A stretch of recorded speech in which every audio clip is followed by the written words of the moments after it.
Lesson 7.4 is diversity of Greek Jewry remaining in Greece in 1944 and later deportations. 7,000 Salonican Jews hid in Athens, 400 local Greek-speaking Jews hid, 400 Greek-speaking Athenian Jews reported every week to the German Gestapo at the synagogue, and on Pesach 1944 they were arrested. The Jews of Thessaly hid in the mountains. Some 3,000 Jews affiliated with the leftist partisan strongholds in Thessaly and Evia as fighters, supply staff, and were also protected in villages in the mountains. More than 800 Jews flee from Athens to Evia to Turkey on fishing boats and continued to Eretz Israel via Aleppo, Syria. So there are many different populations here and many different ways Jews survived. Jewish Eretz Israel British soldiers defeated in the Peloponnese and Crete, stranded in Greece, and provided shelter in monasteries. Archbishop Damaskinos provides Jews protection in monasteries. Fictitious arranged marriages with Christians were arranged in order to save Jews. Jews were also given false baptismal papers. 25 Jews escaped forced labor in Thebes. Most of the Jews, there were young Jews from Athens sent for labor, and then they were deported to Auschwitz. But there wasn't a lot of guarding of the camp, so if you were daring, you could escape. And then those who escaped later hid or joined the partisans. 17 Jews from Salonika hid on the island of Skopelos. Athenian Rabbi Barzillai fled to Karpenisi and calls for Greek Jewry to avoid arrest and deportation by hiding or joining the resistance.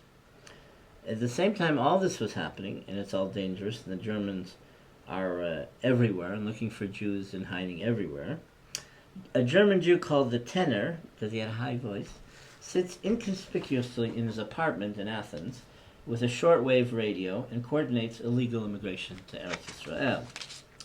The Jews of Yanina were arrested, as well as the Jews of Athens, on Passover, March 24, 1944. Here's a picture of after they're paraded in the streets, they're taken by the lake, and they're waiting for trucks to take them to Larissa, and then they're going to be sent to Auschwitz. Deportation of the Jews of Corfu. At the dawn of World War II, the Jewish community of Corfu numbered 2,000, most of them young children and the elderly. On June 10, 1944, 4 days after the bombing of Normandy, with the end of the war in sight, the Jews of Corfu were rounded up to be deported off the island. First, they were imprisoned in the old Venetian fort in dark, cramped quarters. Then they were sent off the island in small boats. Their final destination was Auschwitz-Birkenau. Of the 1,795 Jews of Corfu who were deported, only 121 survived. There was also a scene where they were waiting outside the gas chamber to be gassed, and this character, a teenager named Niso Matithias, started singing, and he was like entertaining the German guards. And in precarious Auschwitz, he said to this German soldier, "Go get me a violin." And they bring him a violin, and he starts playing and fiddling, and the Germans thought it was a concert. And then they didn't push the Jews into the gas chamber, these young men. They sent them to forced labor, and that's how this group survived. So the mayor, and I've talked about this before, the mayor of the island, after the war, issued a proclamation thanking the Germans for ridding the island of the Jews so that the economy of the island would revert to its rightful owners. The Jews of Rhodes and Kos were the last Jews deported in Greece. Here, this is a 1943 photo of a young Rhodian Jewish boy of the Angel family wearing the Star of David on the lapel of his coat. The Jews of Rhodes were not required to wear the star. For the photo, he's wearing the star as an innocent gesture of pride instead of its actual use as a symbol for persecution. Tragically, the boy was deported the following year to Auschwitz, where he was murdered along with 1,700 Jews of Rhodes. The photo is from Miru Al-Kana, who was a hero. She was deported to Auschwitz, and in the death march, she pushed through and helped and assisted a lot of Rhodian women survive.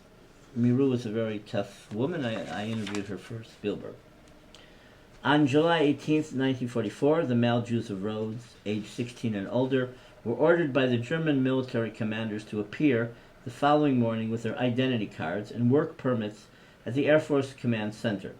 The tactic of requiring the work permits tricked the Jews into thinking they were being summoned for a work camp. The next morning, after the men were assembled, they were brutally beaten, and threatened by the German soldiers, who proceeded to take away the identity cards and work permits and herded the Jews into the basement of the building. On July 19th, the remaining Jewish women and children were also ordered to appear the following day with their valuables under threat of death. They had no choice but to obey, and once entrapped, their belongings were stripped away.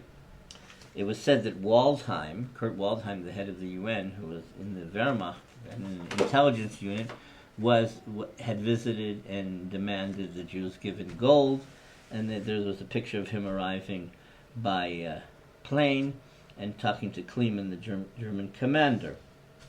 The Turkish young consul, who was 29, named Salahuddin Ülkemen, he rescued 45 people as Turkish consul. So as Turkish men weren't allowed to keep their citizenship, only the women. So only 15 actually were Turkish, but he also used his will and diplomatic status for the men to be also taken out of the camp, as well as the children.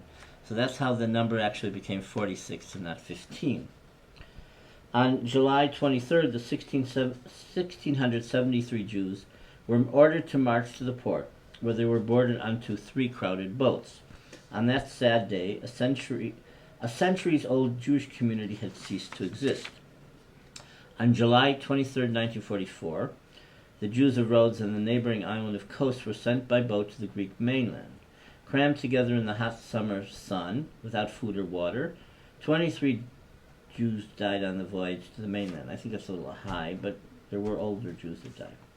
Those who survived were incarcerated in the SS-operated transit camp Haidari in Piraeus, and then deported to Auschwitz-Birkenau. Only 151 Jews from Rhodes survived the Holocaust.